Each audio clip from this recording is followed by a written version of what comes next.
యుద్ధం ప్రారంభం కాకముందే తమ జెండాని మడత పెట్టేసి చేతులెత్తేశారు కాపు సంక్షేమ సేన ప్రతినిధులు.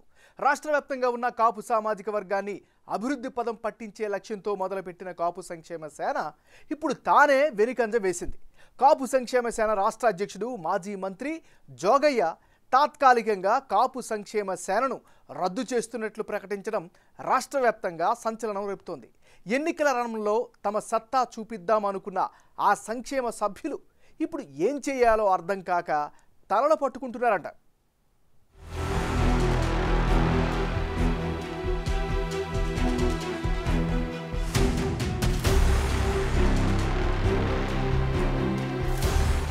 కాపుల అభ్యున్నతి కోసం ఎన్నో ఏళ్ల కాపుల తీరని కలగా ఉన్న కాపు రిజర్వేషన్స్ కోసం, కాపు బడుగు బలహీన వర్గాల రాజ్యాధికారం కోసం అంటూ 2020 ఆగస్టు 9వ తేదీన చాలా అట్టహాసంగా కాపు సంక్షేమ సేనను ప్రారంభించారు మాజీ మంత్రి, సీనియర్ రాజకీయవేత్త హరిరామ జోగయ్య. అప్పటికే కాపు ఉద్యమ నేతగా ఉన్న ముద్రగడ పద్మనాభం టీడీపీ ప్రభుత్వ హయాంలో కాపు సంక్షేమం కోసం పెద్ద ఎత్తున ఉద్యమాలు చేసి 2019లో వైసీపీ అధికారంలోకొచ్చాక కామైపోయారు.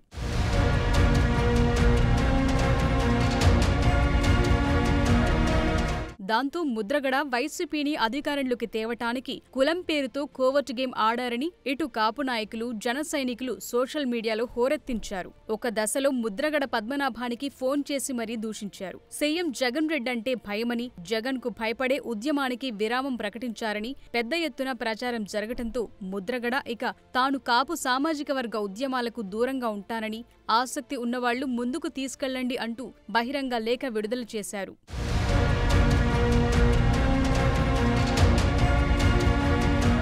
సరిగ్గా అప్పుడే హరిరామ జోగయ్య రంగప్రవేశం చేశారు. సీఎం జగన్ పాలనను ఎండగడుతూ కాపు అభ్యున్నతి కోసం కాపు సంక్షేమ సేన ప్రారంభిస్తున్నామని హడావిడి చేశారు. జనసేన పార్టీ అధ్యక్షుడు పవన్ కళ్యాణ్ ను సీఎం చేయటం లక్ష్యంగా పనిచేస్తామని రాష్ట్ర వ్యాప్తంగా కమిటీలు వేశారు. జనసేన పార్టీ అధ్యక్షుడు పవన్ కళ్యాణ్ సైతం హరిరామ జోగయ్య సీనియారిటీని గౌరవిస్తూ పశ్చిమ గోదావరి జిల్లా వెళ్లినప్పుడల్లా జోగయ్య ఇంటికి వెళ్లో లేక ఫోన్లోనో యోగక్షేమాలు కనుక్కునేవారు.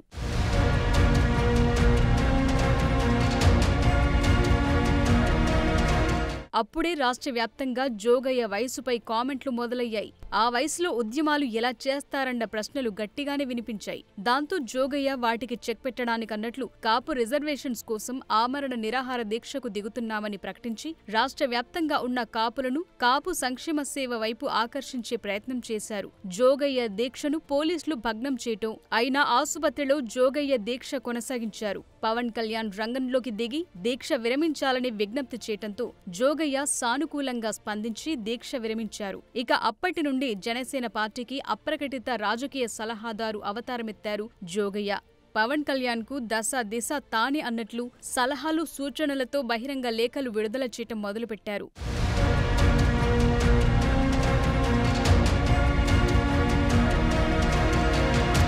జనసేన పార్టీ అధ్యక్షుడు పవన్ కళ్యాణ్ మొదట్లో జోగయ్య లేఖలకు సానుకూలంగా స్పందించిన రాను రాను జోగయ్య లేఖలు శృతిమించటంతో పవన్ సైతం లైట్ తీసుకున్నారు.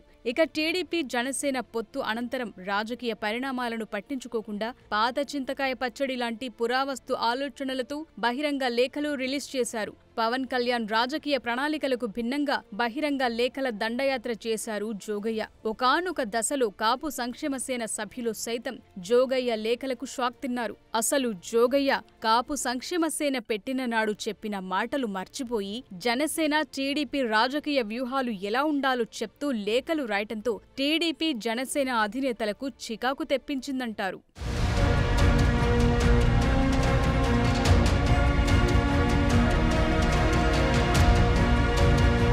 జోగయ్య మీద అభిమానంతో ఆయన కుమారుడు చేగొండి సూర్యప్రకాష్ను సైతం Janasena party political affairs committee సభ్యుడిగా నియమించారు జనసేనాని. అయితే జోగయ్య మాత్రం అదేమీ పట్టనట్లు ఎవరెవరికి సీట్లివ్వాలో చెప్పటం, తన కుమారుడు చేగొండి సూర్యప్రకాష్కు నిడదబోలు సీట్ కేటాయించాలని డిమాండ్ చేయటంతో జోగయ్య పుత్రాభిమానం బహిర్గతమైంది. జోగయ్య స్కెచ్ అర్థం చేసుకున్న పవన్ ఆయనకు రాజమండ్రిలో జరిగిన జెండా సభ వేదిక మీద నుంచి పరోక్షంగా వార్నింగ్ ఇవ్వటంతో తన కొడుకుని జగన్ పార్టీలోకి పంపించేశారు జోగయ్య. జనసేన పార్టీకి గాని సలహాలు, సూచనలు అవసరం లేదు. సలహాలు, సూచనలు ఇచ్చేవాళ్ళు అక్కర్లేదు. యుద్ధం చేసేవాళ్ళు కావాలి. కొత్త రక్తంతో, కుతకుతలాడే రక్తంతో, గుండెలు చరించుకునే యువ రక్తం కావాలి. దాష్టికాన్ని నిలబడే యువకులు కావాలి. కత్తులు పట్టుకునే వీర మహిళలు కావాలి. అంతేగాని నాకు సలహాలు ఇచ్చేవాళ్ళు, మీకు తెలిసే జగన్ ఎలాంటి వాడో, సొంత బాబాయినే మర్డర్ చేయించిన వాడు, సొంత చెల్లినే గోడకేసి కొట్టిన వాడు. మీరు చెప్తారు నాకు సలహాలు సూచనలు. ఎవరితో యుద్ధం చేస్తున్నానో నాకు తెలుసు. జగన్ లాంటి దాష్టీకుడు, దుర్మార్గుడు యుద్ధం చేస్తేనే తగ్గుతాడు. యుద్ధంతో కూలగొడితేనే కింద కూర్చుంటాడు.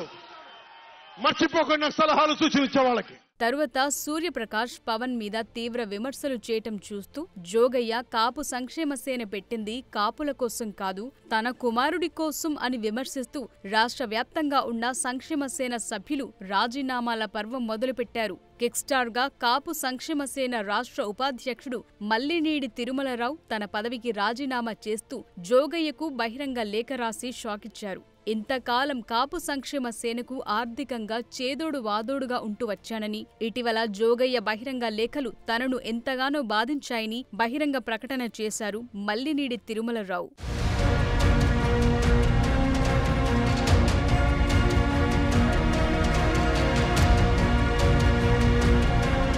కాపు సంక్షేమ సేన జనసేన పార్టీకి అండగా ఉంటుంది అనుకుంటే దానికి పూర్తి భిన్నంగా జరగటంతోనే రాజీనామా నిర్ణయం తీసుకున్నానంటున్నారు కాపు సంక్షేమ సేన రాష్ట్ర ఉపాధ్యక్షుడు మల్లినీడి తిరుమలరావు.